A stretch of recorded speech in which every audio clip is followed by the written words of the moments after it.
Porque duas nações, filhos de um mesmo pai, carregam séculos de conflitos intermináveis, como se uma força invisível alimentasse a separação. Porque árabes e judeus travam batalhas que atravessam gerações, terras e corações, parecendo nunca encontrar um fim?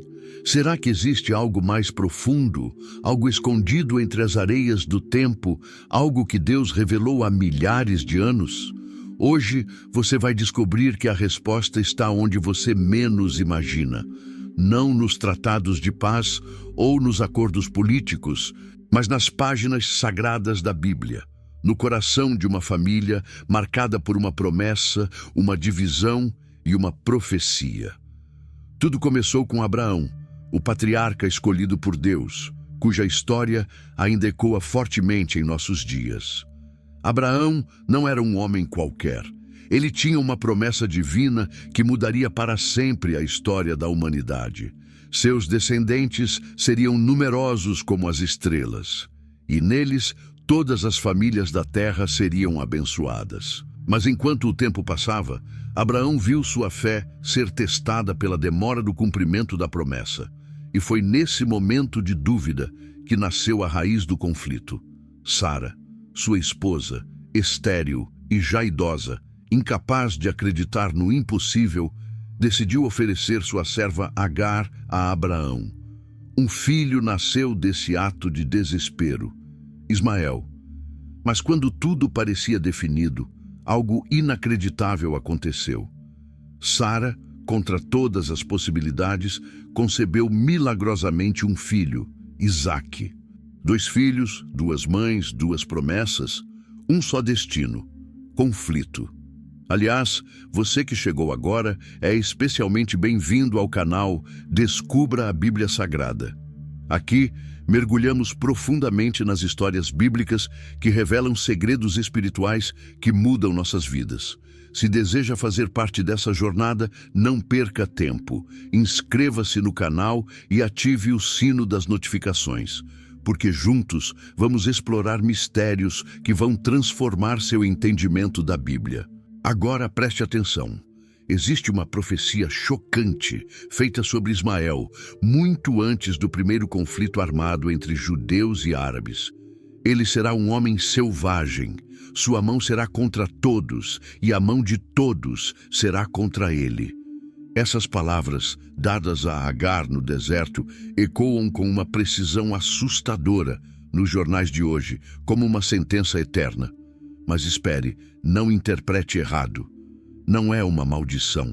É uma revelação do caráter de um povo destinado à liberdade feroz, uma força indomável que ninguém jamais poderia dominar completamente. Mas, com essa força, veio uma dor profunda, uma luta sem fim, e um conflito que não apenas dividiu famílias, mas nações inteiras. Por outro lado, Deus fez algo extraordinário e perturbador. Ele escolheu Isaque, o filho do milagre, para carregar o pacto divino. Isso estabeleceu uma distinção eterna entre Isaque e Ismael, entre judeus e árabes, entre bênção espiritual e bênção terrena. Uma escolha divina impossível de compreender completamente com nossa lógica limitada. E aqui mora um mistério profundo que quase ninguém conhece. Há um momento na Bíblia, um único momento, em que esses irmãos, separados pelo destino e pelo coração de um pai, voltam a se encontrar. Um encontro silencioso e poderoso diante da morte de Abraão. Será que esse encontro pode revelar algo que ainda está por vir em nosso mundo atual? Prepare-se, porque o que você ouvirá aqui vai desafiar tudo o que você já acreditou sobre conflitos históricos, política mundial e espiritualidade. A história de Abraão, Isaque e Ismael não é apenas passado, é uma profecia para o nosso presente e futuro. Uma revelação que pode mudar radicalmente a forma como você enxerga o conflito entre judeus e árabes. Por isso, fique até o fim desta história. Você descobrirá não apenas a origem desse conflito, mas também um caminho surpreendente para a reconciliação. Um caminho que passa por milagres, profecias, escolhas dolorosas e pela intervenção divina. Esta história bíblica ainda não terminou. Ela continua hoje, em você. No silêncio do deserto, onde as palavras ecoam mais do que nas cidades, uma mulher fugia. Agar, grávida, humilhada, rejeitada por Sara, não carregava apenas um filho. Carregava uma promessa que ainda hoje molda fronteiras, exércitos e corações. Mas naquele instante, ela só queria desaparecer, até que Deus a encontrou. Não foi um homem, não foi um profeta, foi um anjo, um mensageiro divino que a chamou pelo nome e lhe deu uma promessa que mudaria tudo. Volta para tua senhora, teu filho será grande. E então ela ouviu. Ele será como um jumento selvagem, sua mão será contra todos, e a mão de todos contra ele. Era o nascimento de um destino. Ismael cresceu com a força do deserto. Não teve palácios, mas conheceu a liberdade. Não teve honra aos olhos dos homens, mas foi ouvido por Deus. Era o filho do clamor, da sobrevivência, da força bruta. Seu nome, Ismael, significa Deus ouve. E ele ouviu. Cada lágrima, cada injustiça, cada grito oculto. Abraão o amava profundamente. Por 13 anos, Ismael foi o único filho. Era ele quem acompanhava o pai, quem aprendia os caminhos da fé, quem sonhava com a herança. Mas então, contra toda a lógica, o milagre aconteceu. Sara engravidou. E naquele momento, algo invisível foi quebrado entre os irmãos. Isaque nasceu. Seu nome foi um lembrete da incredulidade de seus pais. Ele rirá. Era o filho da promessa, o improvável, o escolhido. Enquanto Ismael era o fruto da pressa, Isaque era o fruto da fé. E o que deveria ser alegria se tornou disputa, porque a presença de Isaque anulava o lugar de Ismael. Durante uma celebração, Sara viu algo que mudou tudo. Ismael zombava de Isaque. A palavra usada em hebraico tem o mesmo radical de riso, mas naquele contexto significava desafio. Ismael não ria. Ele proclamava que era o verdadeiro primogênito. Um gesto simples, mas profundamente simbólico. E Sara não aceitou. Ela foi até Abraão e disse: expulsa essa serva e seu filho. Ele não herdará com meu filho. O texto bíblico diz que isso doeu profundamente em Abraão. Era seu filho, seu sangue, sua alegria por anos. Mas Deus interveio, ouve a voz de Sara, e a separação se tornou inevitável. Agar e Ismael foram mandados embora com pão e água. Abraão, com o coração partido, os viu desaparecer no horizonte. Foi ali que começou a separação que ainda hoje ecoa. Não foi apenas física, foi espiritual. Um pai separado dos filhos, dois irmãos separados por um pacto.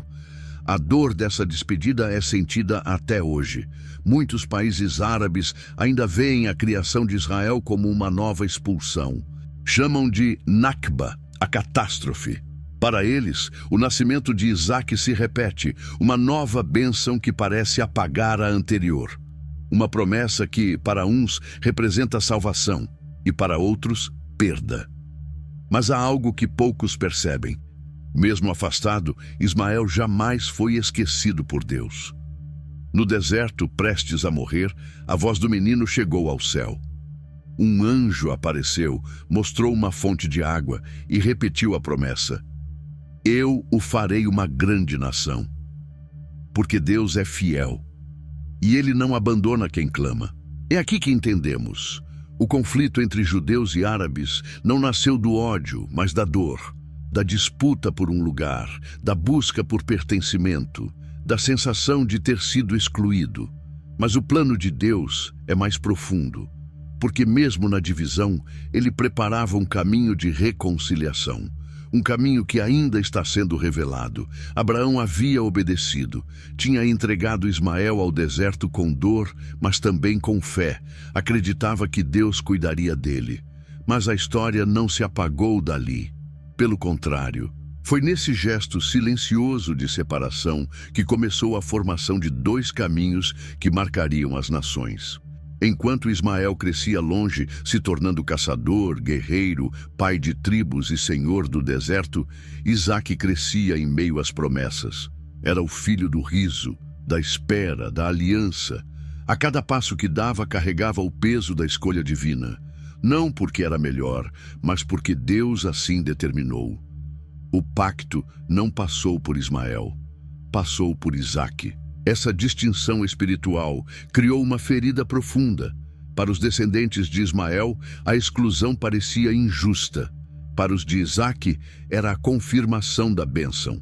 E assim, sem armas, sem batalhas, o conflito já estava plantado na alma dos dois povos.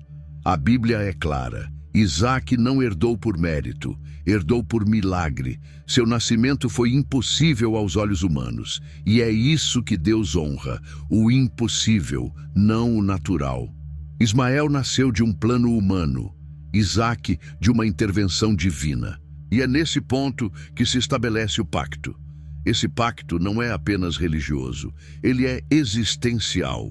Molda a forma como um povo vê a si mesmo, como escolhido, separado, guardado. E isso, inevitavelmente, desperta resistência no outro. Porque quem está de fora sente que perdeu algo, que foi esquecido. E então a história se transforma em dor. Mas há algo que poucos compreendem.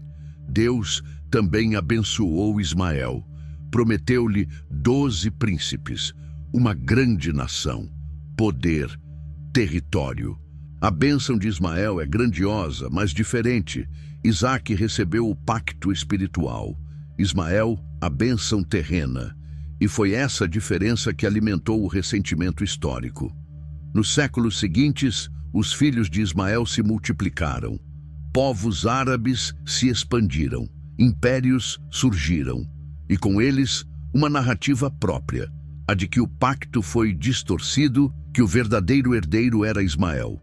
O Islã passou a contar essa história com outra ênfase, colocando Ismael no centro. A tradição islâmica afirma que o filho que Abraão levou para o sacrifício não foi Isaque, mas Ismael. Essa mudança não é apenas teológica, é profundamente simbólica. Reposiciona Ismael como protagonista do maior ato de fé da história e reposiciona a herança espiritual como pertencente aos povos árabes. Com isso, o conflito entre os dois filhos se transforma numa batalha por identidade espiritual. Quem carrega a aliança? Quem é o verdadeiro herdeiro da promessa? A disputa que começou entre dois irmãos se tornou uma disputa por quem possui a verdade divina. E essa disputa, até hoje, ainda está em curso. Jerusalém, cidade sagrada para judeus, cristãos e muçulmanos, é o centro físico dessa tensão. No mesmo monte onde Abraão quase sacrificou seu filho, há um templo destruído e uma mesquita erguida.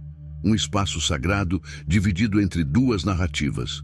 Um lugar onde céu e terra colidem, onde promessas antigas ainda choram.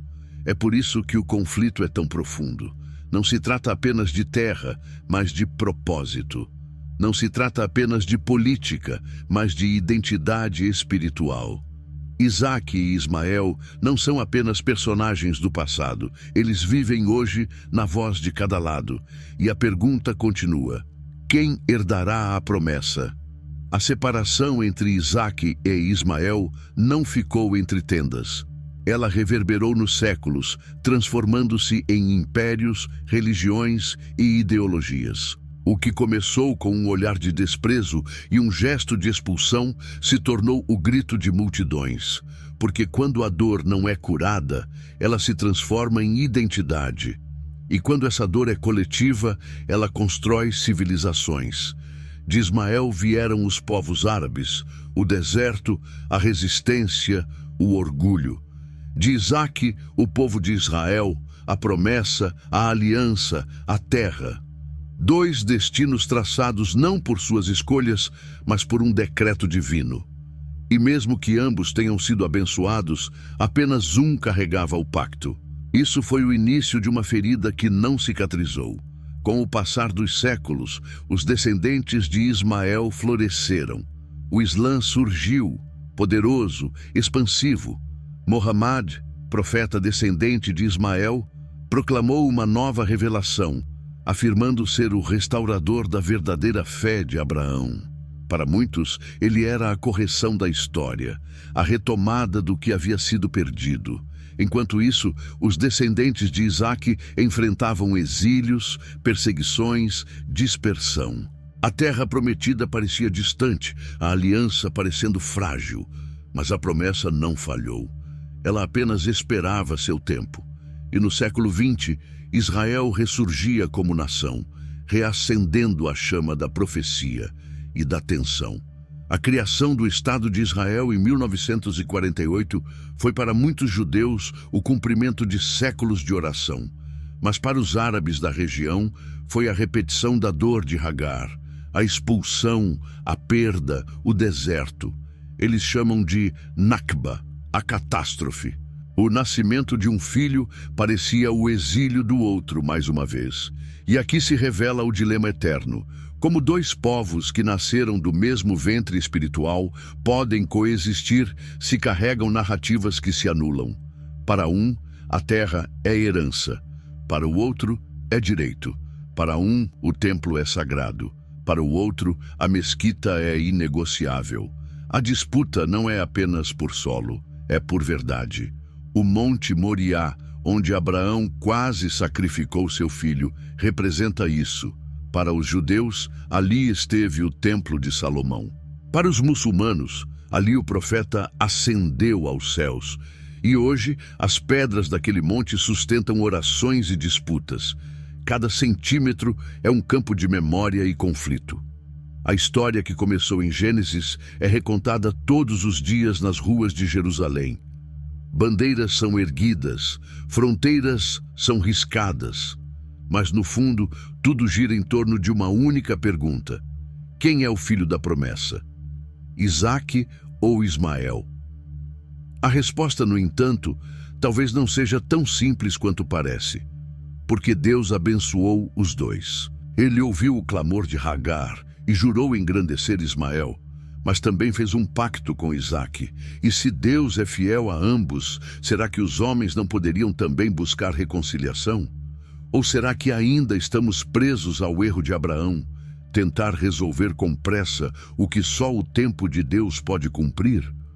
O conflito não é apenas uma guerra por território, é uma batalha espiritual entre heranças, e enquanto essa disputa for travada com armas humanas, ela continuará sangrando. Mas há uma chave escondida, um detalhe esquecido, um reencontro sagrado entre esses dois irmãos, e ele muda tudo. Durante décadas, os caminhos de Isaque e Ismael permaneceram separados. Um habitava a terra da promessa, o outro, os limites do deserto. Cada um construiu sua linhagem, sua história, sua visão de mundo. Mas a dor da separação não se apagava. Nem em Isaque, o escolhido, nem em Ismael, o exilado. A Bíblia não registra encontros frequentes entre os irmãos. O silêncio entre eles é pesado, carregado de tudo o que não foi dito, mas há um momento, um único momento, em que os dois se aproximam novamente. E esse instante carrega uma força profética tão profunda que poucos percebem seu poder. Gênesis nos diz que, ao morrer Abraão, Isaque e Ismael vieram sepultá-lo. Apenas isso, uma linha discreta. Mas por trás dessa simplicidade há um terremoto espiritual. Os filhos separados voltam a se encontrar, e não para disputar, mas para honrar. Nesse gesto silencioso há reconciliação, há luto partilhado, há respeito. O reencontro diante da morte do pai é como se Deus dissesse: vocês vieram de mim, e é a mim que vocês retornarão. O ódio não teve lugar. A herança ficou de lado. A presença do outro foi aceita. E um detalhe chama a atenção: a ordem dos nomes. O texto diz Isaque e Ismael, mesmo que Ismael fosse o mais velho. Os sábios judeus veem nisso um sinal, um gesto de humildade, de reconhecimento. Ismael, o guerreiro, cedeu espaço. Reconheceu a liderança espiritual do irmão. Esse ato é mais do que histórico, é profético, Porque segundo o princípio de Maase Avot Siman Lebanim, os feitos dos pais são sinais para os filhos. O que aconteceu entre Isaque e Ismael acontecerá novamente entre seus descendentes. A reconciliação deles é o prenúncio da reconciliação futura. Mas ainda não chegamos lá. O mundo continua dividido. As fronteiras ainda sangram. O nome de Abraão ainda está no meio do fogo cruzado. Mas existe um caminho, revelado por aquele pequeno encontro silencioso que aponta para algo maior. A possibilidade de paz. Porque se dois irmãos marcados por séculos de disputa puderam sepultar juntos o próprio pai, talvez seus filhos também possam sepultar a guerra. Talvez, ao olharem para aquele que os gerou, reconheçam que o mesmo sangue corre neles.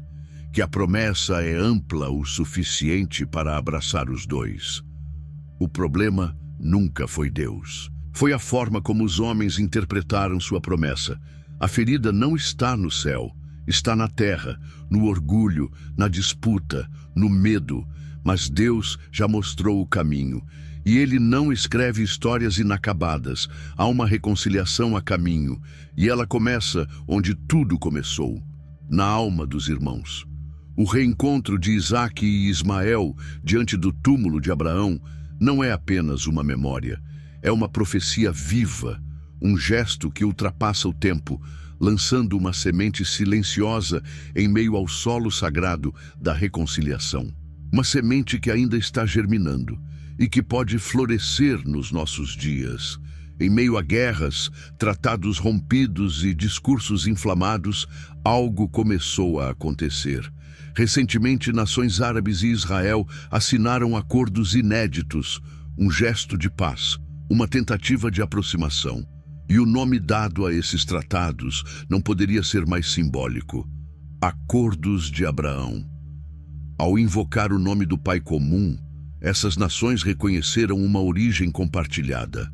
Foi como um eco daquele túmulo onde os dois irmãos sepultaram o passado. Ainda não é a reconciliação plena, mas é um sinal, um prenúncio, uma lembrança de que Deus ainda escreve com o tempo. E há mais. Entre os caminhos do misticismo, cabalistas judeus e sufis muçulmanos, homens que buscam Deus nas profundezas da alma, descobriram uma linguagem semelhante.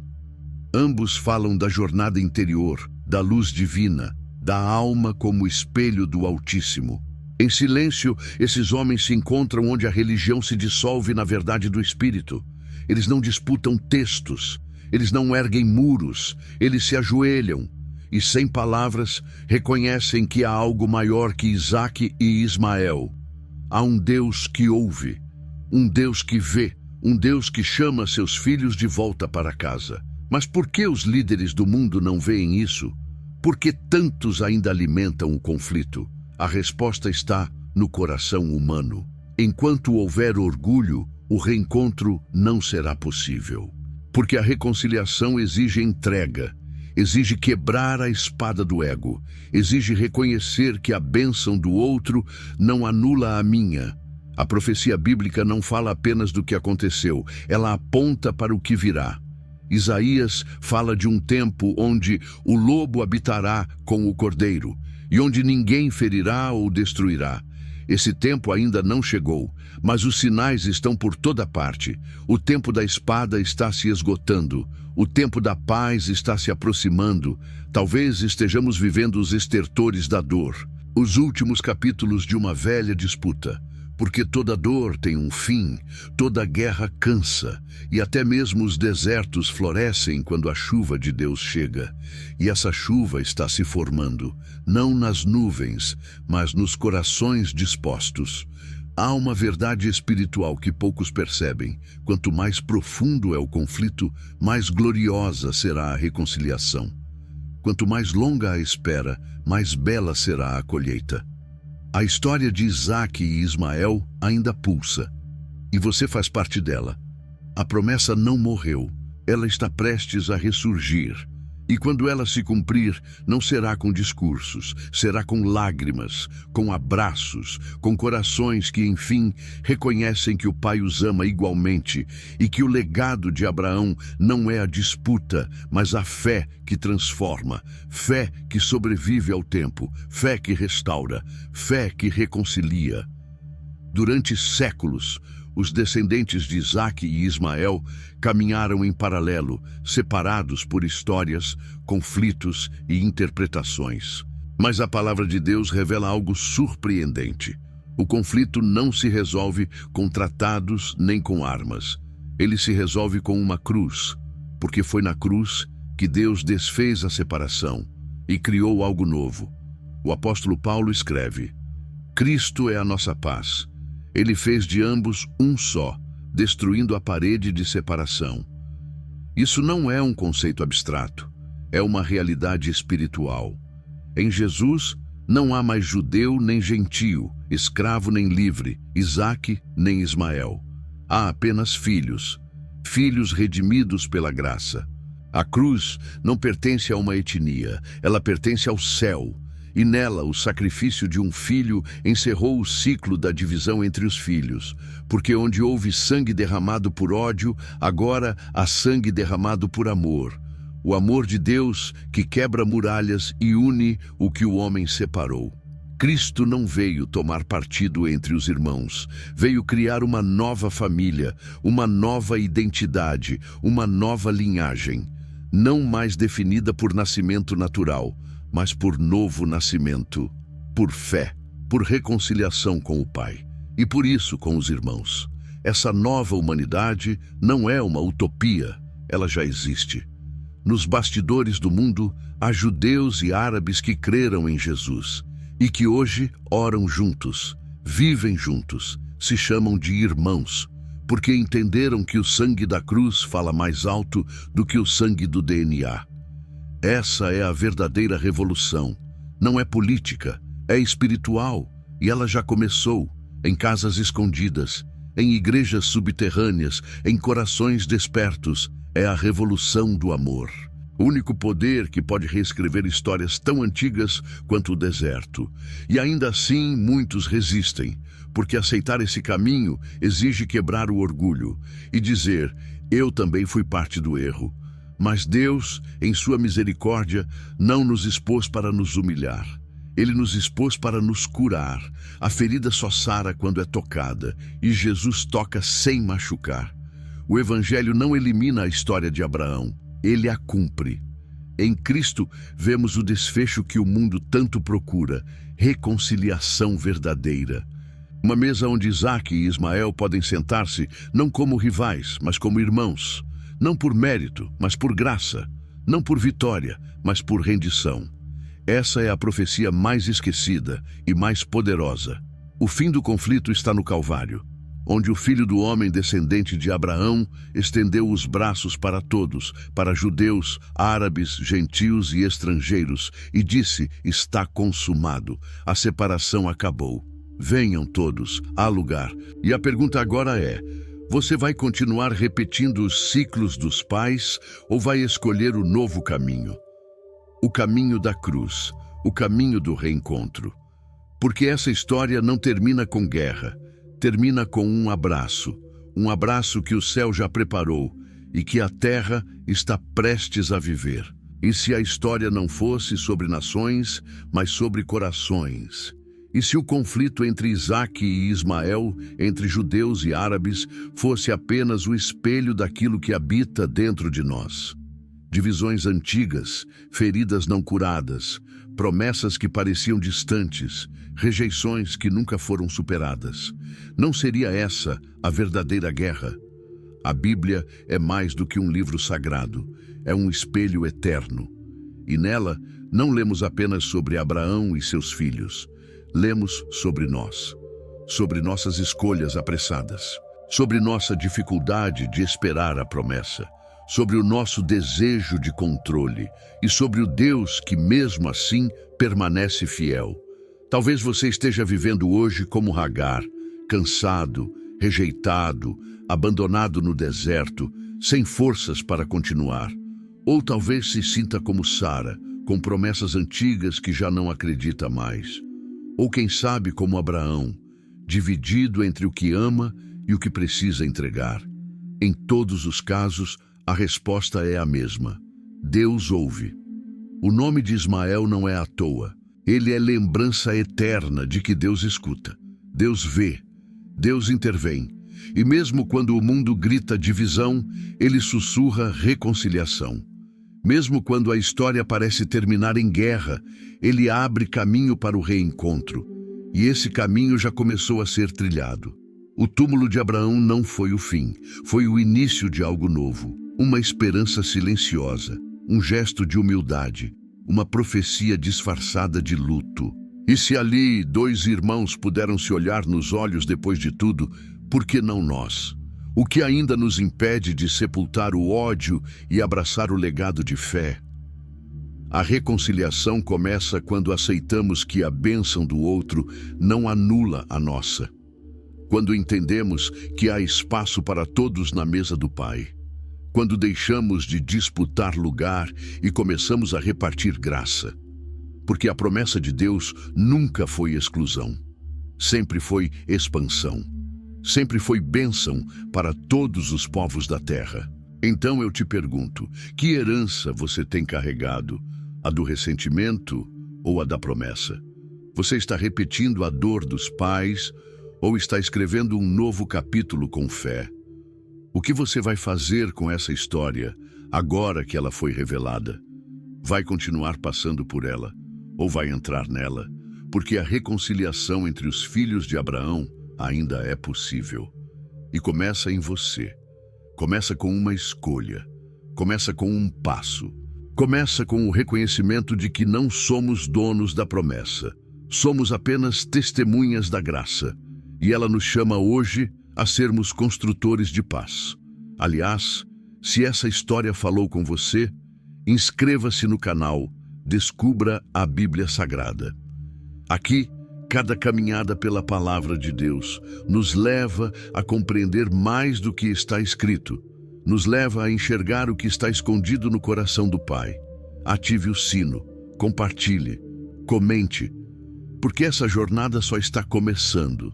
E nunca se esqueça, os feitos dos pais são sinais para os filhos, e se os filhos escolherem o amor, talvez o deserto volte a florescer. A guerra silencie e a promessa se cumpra em plenitude.